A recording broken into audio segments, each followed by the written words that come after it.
and water pots that were 20 to 30 gallons apiece. That's a lot of wine. You can't say, oh, well, maybe a bit of wine got in the bottom of this one. 20 or 30 gallons of it, and it was the best wine you could. Okay, so we're in John's Gospel, chapter 2, verses 1 to 11. And this is all about the wedding in Canaan.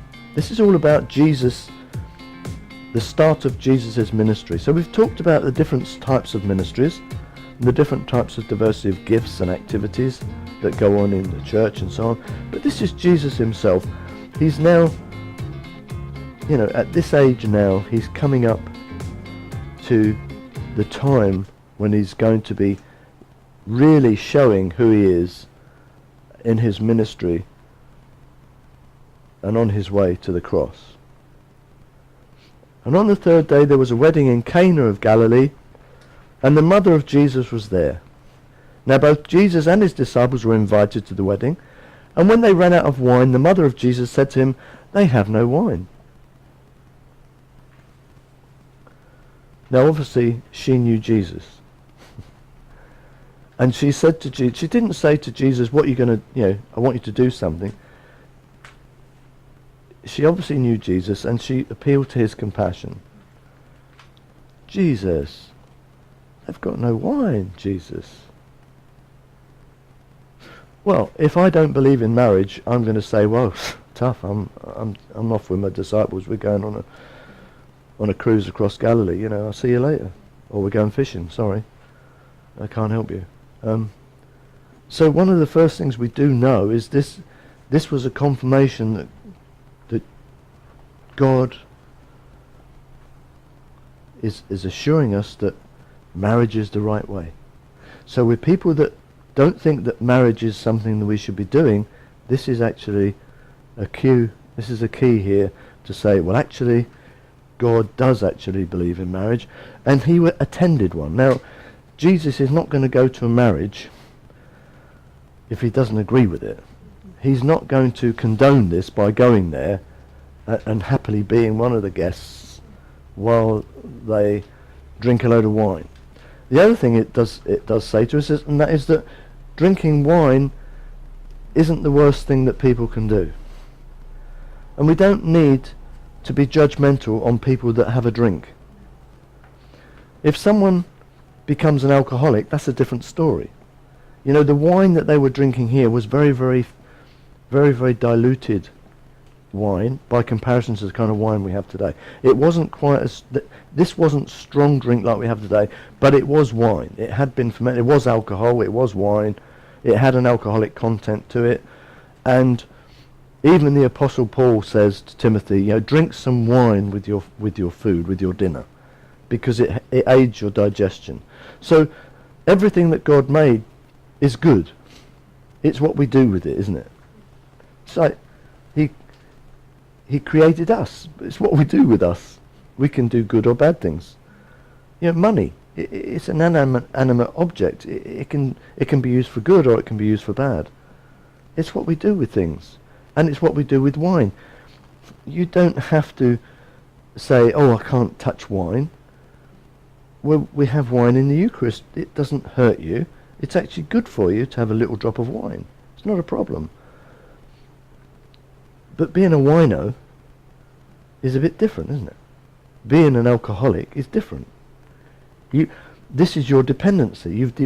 Or if you drink heavily and you get drunk, you may not be an alcoholic yet, but you get drunk and you drink heavily. First of all, getting drunk means you lose a lot of your inhibitions, so you're going to end up doing and saying things. You can get angry and all sorts of things that are not good.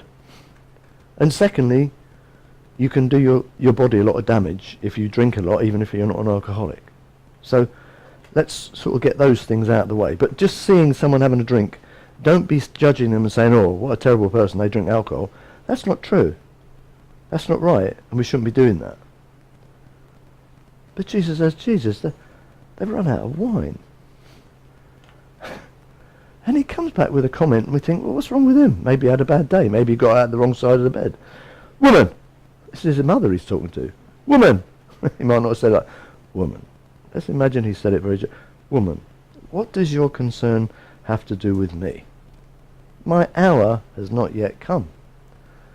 So he's saying, I wasn't ready to reveal myself. My hour hasn't come. Be careful.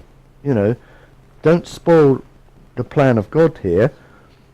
You know me. The angel came to you. You were a virgin. You had me. You know that this was from God. But be careful. There was almost a rebuke there. What does your concern have to do with me? Look, I'm God in the flesh. I'm in God incarnate. I'm your son. But, I'm not there to be used by you just because I'm a godly man. Just because I've got these gifts. I'm not doing it just for the fun of it. This isn't a party trick, Mum. You understand me, Mum? It's not a party trick. This is about me fulfilling the Father's will here. And, I have a ministry, but be careful because, you could be getting in the way of God here. So his mother said to him, look, whatever he says, you do it. Yeah? Whatever he says to you, just do it. And then we hear there were set there 6 water pots of stone, according to the manner of purification of the Jews, containing 20 or 30 gallons apiece. Now, this is interesting, isn't it? Because they're purification pots. They're not just drinking water jars. These are purification. This is for sanctification. This is for setting you apart. There's a play here, isn't there? There's something going on here. There's something that God is telling me here. There's something a bit more important. I'm not over-spiritualizing the text here, but why water jars that were set for purification? They could have filled other water jars up, and they probably did have water there, maybe to water down even some of the wine they had. So they would have had plenty of water there when there'd be a lot of people there, and they would need some water. And so there is an aspect of Jesus turning that water, that purified water that's set to sanctify, to purify, into wine. Kind of points forward, doesn't it? It kind of points forward. Do this whenever you drink it in remembrance of me. Unless you can drink my blood, you have no part with me. He's creating wine from purification water, from sanctification water. This was to set apart people for God, for purifying, ceremonial. So he says, fill the water pots with water, and they filled them up to the brim. So he's using a vessel that's used for purifying, and he makes the water into wine. And then he says, draw some out now and take it to the master of the feast. And they took it. And when the master of the feast had tasted the water that was made wine, and did not know where it came from, but the servants who had drawn the water knew, the master of the feast called the bridegroom, and he said to him, every man at the beginning sets out the good wine, and when the guests have got well drunk, when they have well drunk, then the inferior wine comes out after that, because they don't really notice when they've had a few. But you've kept the good wine until now. And even that, there's even a play in that, isn't there? That you've kept the good wine until now. You've kept Jesus for us at the marriage feast. You've kept the good wine for us. The marriage of the Lamb. The marriage feast between God and his people. The marriage between Christ as the bridegroom and his church. You have kept the good wine until now. And then it says, a bit strangely if you didn't follow it this way, this beginning of signs Jesus did in Cana of Galilee, and manifested his glory, and his disciples believed in him. They had no idea what was to come. They had no clue where we were going with all this, but this is what happened. His disciples believed in him because he changed water. They saw it happen with their own eyes. This saw it happen with their own eyes. They knew suddenly he was special, because he'd done things before, but this was the first miracle that they'd seen him do. I mean, you know, how often do we turn water into wine? And water pots that were 20 to 30 gallons apiece. That's a lot of wine. You can't say, oh, well, maybe a bit of wine got in the bottom of this one. You know, 20 or 30 gallons of it, and it was the best wine you could buy. It wasn't diluted right down, you know, inferior wine. This was the real McCoy. This was really good stuff. And this was the beginning of the signs Jesus did in Canaan. He confirms marriage. He confirms that what God made, you know, is good.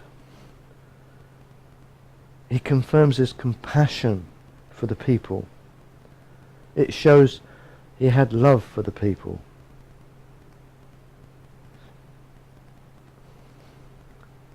He was even trying to keep his mother happy and helping the people. And this is something we've got to do. This